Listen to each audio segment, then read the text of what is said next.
አሁን ልባችን ተሰብሯል። የምንፈልገው ሀዘናችንን መወጣት ነው። የእናንተን የካሜራ ግርግር አንፈልግም። እባካችሁ እንደ ባህላችን ሀዘናችንን በሚገባ እንወጣ ሲሉ የሁለገቡ አርቲስት ነጻነት ወርቅነህ ቤተሰቦች መልእክት አስተላለፉ። ህወሓት በትግራይም ሆነ በኢትዮጵያ አውራ ፓርቲ ሆኖ ከዘለቀ በኋላ የጠቅላይ ሚኒስትር አብይ አህመድ ወደ ስልጣን መምጣትን ተከትሎ ትግራይ ላይ ብቻ ተወስኖ ቀርቷል ተባለ። ምክትል ጠቅላይ ሚኒስትር ተመስገን ጥሩነህ የእንኳን አደረሳቸው መልእክት አስተላለፉ። ውድ የአልቦ ዜና ቤተሰቦች የዕለቱ አርዕስተ ዜናዎች ናቸው። ቀጥለን ዝርዝሩን እናሰማችኋለን። ላይክ፣ ሼር፣ ሰብስክራይብ እያደረጋችሁ እንድትከታተሉን በአክብሮት እንጋብዛለን። ካሜራ አንፈልግም ሲሉ የነጻነት ወርቅነህ ቤተሰብ በምሬት መልእክታቸውን አስተላለፉ። ቀረጻም ሆነ የላይቭ ስርጭት ማድረግ የተከለከለ ነው ብለዋል። ከአርቲስት ነጻነት ወርቅነህ ቤተሰቦች ጓደኛ፣ የሥራ ባልደረቦች፣ የቅርብና የሩቅ ዘመዶች የተገኘ መልእክት ነው። በምንወደው ወንድማችን አርቲስት ነጻነት ወርቅነህ የቀብር ስነ ስርዓት ላይ ዩቲዩበሮች፣ ቲክቶከሮች እንዲሁም በተለያዩ ሚዲያዎች ምንም አይነት ቀረጻም ሆነ የላይቭ ስርጭት ማድረግ የተከለከለ ነው ሲሉ አስታውቀዋል። በተጨማሪም አሁን ልባችን ተሰብሯል።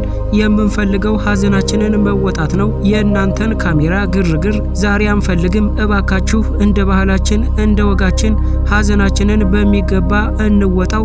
ነጻነታችንን አትጋፉ። በጣም ደክሞናል ሲሉ በምሬት መልእክታቸውን አስተላልፈዋል።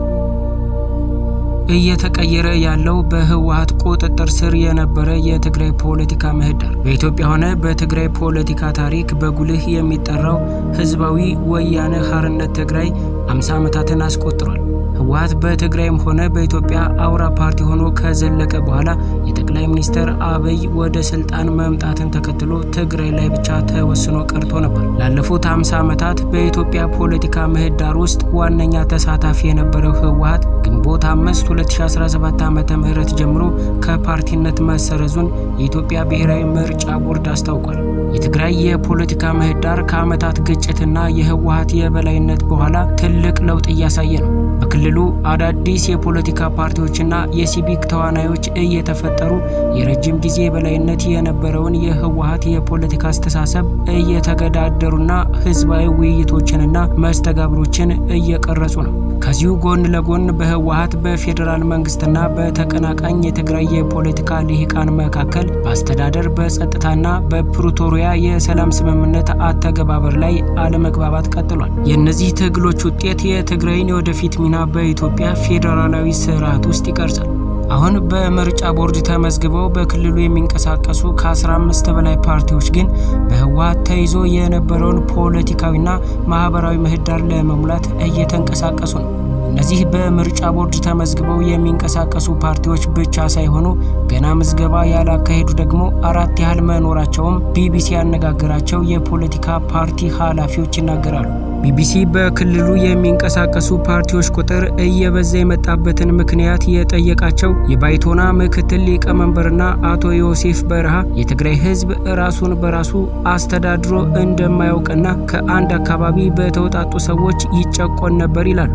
አክለውም በተለይ ከ2 ዓመቱ ጦርነት በኋላ በተለያዩ የክልሉ አካባቢዎች ራስን በራስ የማስተዳደር ጥያቄ ማንሳት ጀምረዋል። ይህ ደግሞ በየአካባቢው ፓርቲዎች እንዲወለዱ እያደረገ ነው ሲሉ ያስረዳሉ። የውድብ ወለዶ ትግራይ ፓርቲ ምክትል ፕሬዝዳንት አቶ ሰለሞን ትኩእ በበኩላቸው ከጦርነቱ በፊትም ሆነ በኋላ የሚቋቋሙ የፖለቲካ ፓርቲዎች መኖራቸውን በማስታወስ በተለይ የጊዜያዊ አስተዳደሩ ክልሉን መምራት ከጀመረ ወዲህ የተፈጠረውን ቀውስ ተከትሎ በትግራይ ብዙ አስተሳሰቦች እንዲመጡ መንገድ ከፍቷል ይላሉ።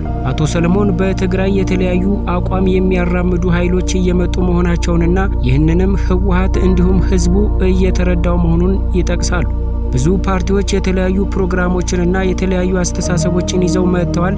ይህ ደግሞ ለትግራይ ፖለቲካ አዲስ ምዕራፍና አዲስ የዲሞክራሲ ልምምድ መሆኑንም እናምናለን ሲሉ ተናግረዋል። የስምረት ምክትል ፕሬዝዳንት አቶ ሀፍቱ ኪሮስ ከዚህ ቀደም ትግራይ ውስጥ የተለየ አስተሳሰብ ይዞ መንቀሳቀስ ከማህበራዊ መስተጋብርን መገለል ያደርስ ነበር በማለት ህወሓት የክልሉ አውራ ፓርቲ በነበረበት ወቅት የተለያዩ አስተሳሰቦችን በድፍረት ማራመድ አስቸጋሪ እንደነበር ይጠቅሳሉ። ላለፉት 50 ዓመታት በትግራይ ውስጥ የተወጠረ ፖለቲካ የነበረ መሆኑን በማስታወስ አሁን ካለበት ደረጃ ላይ አልደረሰም ነበር ይላሉ። አሁን ላለው ተጨባጭ ሁኔታ የትግራይ ህዝብ ቀጣይ ዕጣ ፈንታውን ለመወሰን በራስ ኃይል መጨቆንና ወደ ኋላ እንዲቀየር መደረግ የተለያዩ የፖለቲካ አስተሳሰቦችና አደረጃጀቶች እንዲፈጠሩ ማድረጋቸውን ያብራራል። የትግራይን ፖለቲካ በቅርበት የሚከታተሉት የህግ ባለሙያው አቶ ተክሊል ገብረ መስቀል በበኩላቸው ህወሓት ከ2 ዓመቱ ጦርነት በፊትም በክልሉ ያለው ተቀባይነት እያጣ እንደነበር በመጥቀስ ይህ ደግሞ ከጦርነቱ በኋላ በስፋት ተስተውሏል ሲሉ ይናገራሉ። በዚህም የተነሳ የተለያየ አስተሳሰብ ያላቸው የፖለቲካ ፓርቲዎች በትግራይ ክልል እየተመሰረቱ ያሉት ህወሓት ቅቡልነት ስላጣ አስተሳሰቡን በጣም ስለደረቀ ከጊዜው ጋር ሊራመድ ስላልቻለ ሊሆን እንደሚችል የህግ ባለሙያው ጠቅሰዋል። ፓርቲዎች የሚመሰረቱበት ምክንያት በዋናነት ጭቆና ነው የሚሉት የባይቶናው ተወካይ አቶ ዮሴፍ በአካባቢያችን እየተጨቆንን ነው፣ ከሌላ አካባቢ እየመጡ እየጨቆኑ እየገዙ ነው፣ እየረገጡን ነው፣ ወደ ኋላ እያስቀሩ ነው የሚል አስተሳሰብ ፓርቲዎች እንዲበዙ እያደረገ ነው ባይ ናቸው። በክልሉ የፓርቲዎች ቁጥር ለመብዛት ካለው ውስጣዊ ግፊት በተጨማሪ ውጫዊ ምክንያቶች ሊኖሩ እንደሚችሉ የሚናገሩት የፓርቲዎቹ አመራሮች ልዩነቱ የርዕዮተ ዓለም ሳይሆን ጭቆናና የትግራይ ቀጣይ ዕጣ ፈንታ ነው ይላሉ። የህግ ባለሙያው አቶ ተክሊት ህወሓት ሲሄድበት በነበረው መንገድ የትግራይ ህዝብ ጥያቄና ፍላጎት ሊመለስ አይችልም ያሉ ሲሆን ህልውናው ሊከበር አይችልም የሚሉ የትግራያዊነት የማንነት ጉዳይ አደጋ ውስጥ እየገባ ነው ብለው የሚያስቡ ኃይሎች ሌላ አማራጮችን መሞከር አለብን በሚል ፓርቲዎችን ወደ መመስረት መግባታቸውን ይናገራሉ። በትግራይ የሚታዩት የተለያዩ የፖለቲካ አስተሳሰቦች በትግራይ ተመዝግበው የሚንቀሳቀሱ የፖለቲካ ፓርቲዎች በየትኛውም ስም ቢመዘገቡ አስተሳሰባቸው ግን ከኢትዮጵያ ጋር መቀጠል፣ ነፃ ሀገር መሆን ወይም በኮንፌዴሬሽን መኖር የሚሉ መሆናቸውን አቶ ዮሴፍ ያስረዳሉ።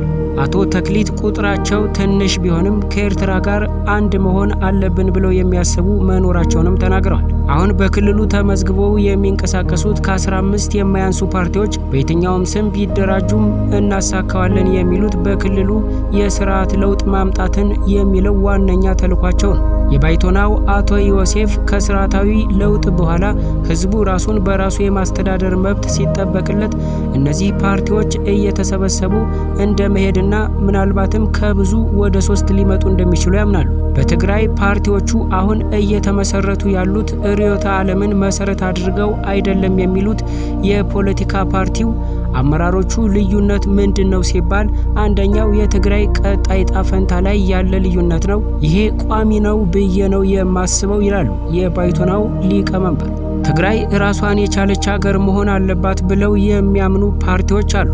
የኢትዮጵያ አባል ሆና መቀጠል አለባት የሚሉ አሉ።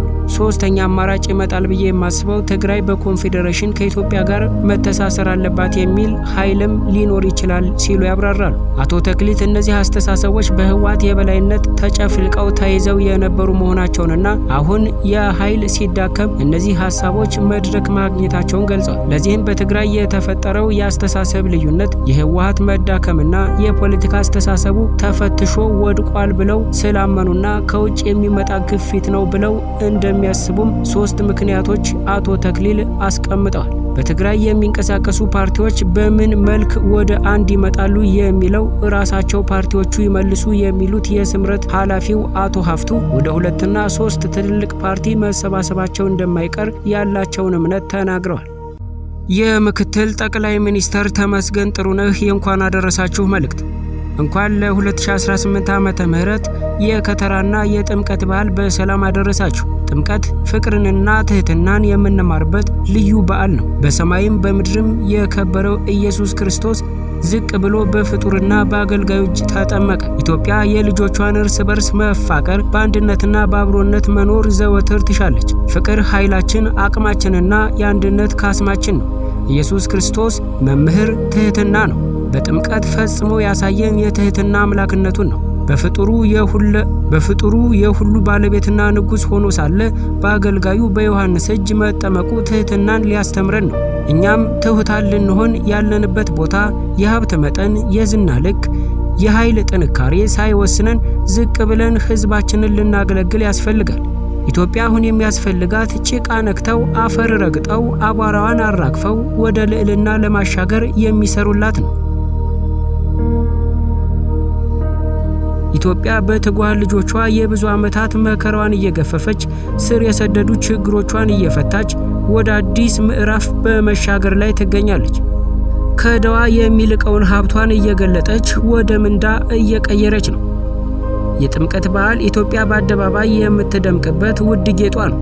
በዓሉ ኢትዮጵያውያን ኅብረ ብሔራዊ አንድነታቸውን የሚገልጡበት ነው። ይህን የፍቅርና የአንድነት መገለጫ የዓለም ቅርስ የሆነውን በዓል ጠብቆ ማቆየት የኛው ኃላፊነት ነው። የምክትል ጠቅላይ ሚኒስትር ተመስገን ጥሩነህ የእንኳን አደረሳችሁ መልእክት ነው። ውድ የአልቦ ዜና ተከታታዮች የሰዓቱ ዜናዎች እነዚህ ነበሩ። በሌላ መረጃ እስክንገናኝ ድረስ ላይክ፣ ሸር፣ ሰብስክራይብ እያደረጋችሁ ቻናላችንን እንድትቀላቀሉ በአክብሮት እንጠይቃለን። መልካም ቀን።